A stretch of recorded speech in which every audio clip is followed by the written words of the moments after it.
the big smoke, Jack Johnson, Jim Crow era heavyweight champion of the world in the sport From of boxing. Galveston, Texas, just down the road. Galveston, Texas. This book is called The Big Smoke. It's by Adrian Matejka. That's Matejka. There was a part of this poem that stuck out to me. I think it's called Cannibal or Cannibalism, and just thinking about LeBron and being a black American. I'm going to read it now. It's called Cannibalism. It's just a little piece of it. Coloreds were here before these United States were even dreamed of. We have always been on this land. That's why I don't bother about what Booker T. Washington says. I'm a pure-blooded black American of the first rate, and I don't need to cast down a bucket unless there's no indoor toilet. I don't know what that last part means, but to be a black American in this country, and being a descendant of slaves, and that's part of the reason why I'm proud to be an American is being a descendant of slaves, is that, been here.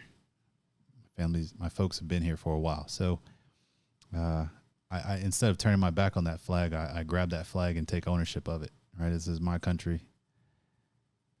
I served my country.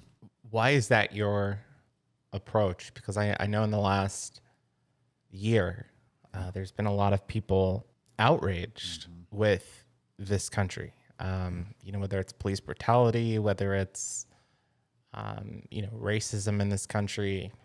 I mean, we still have a lot of work to do in that regards, but, we even see people calling the national anthem and refusing to stand for it or turning their backs on it or saying, that they're embarrassed about this country. Yeah. Why do you have the take that you do? I'm not in that boat. I have some friends who feel some type of way when they see that flag or hear the national anthem.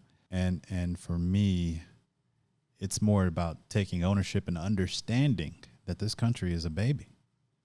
All right, this is the great experiment. And our history, because it rode that narrative train, or has been, the way they've taught history and teach you about our forefathers and their biographies, how they're these amazing men, but, they were slave owners and they impregnated, a handful or a dozen of their slaves. And, by today's standards, they were pieces of shit. That's problematic, right? And we got to stop. One side has to stop saying our forefathers were infallible and angels and blessings to this country when they were just some ragtag, rabble-rousing, rough folks and, not saints. And on the other side of that is, what has grown out of this country is something amazing where, another sports reference talking about Muhammad Ali when he went to Africa. I think he was in Zaire, fought George Foreman. He spent some time there. He came back. Somebody asked him about the experience, and he said, his quote, something like, I'm glad my granddaddy got on that boat. And that was a controversial statement. But, even looking at the present, the continent of Africa and the state that it's in and the opportunity that's there. And I don't doubt that there's tons of opportunity there, but thinking about where is there a better place for black people to be, outside of America. I can only speak for America, but haven't been to most of the continents. I have yet to visit Africa yet, but it's on my list very soon. Cautious Coffee from Africa. What's up? I'm down for that. Yeah. So for me, it's about taking ownership, right, and being part of the solution instead of part of the problem, and understanding that there are other countries that are thousands of years old that are, they're not number one. Not in, I mean, a lot of people try to say that, Europe doesn't have these issues. There's a few flaws with that. Yes. One, the U.S. is far more diverse than Europe. Europe is also having immigration debate right now. Whether it's from people coming from Africa, from the Middle East. Right. And there's a lot of resentment in Europe because of that. And there is racism in Europe. I mean, we just look at the two biggest sporting events that just happened recently in the UK. Yep. We've got the Euros, where it went into PKs against Italy. And the last three soccer players that missed penalty kicks for England were black. And England lost. And the hatred that they received on social media got to the point where Boris Johnson had to issue a statement condemning the racism. Yep.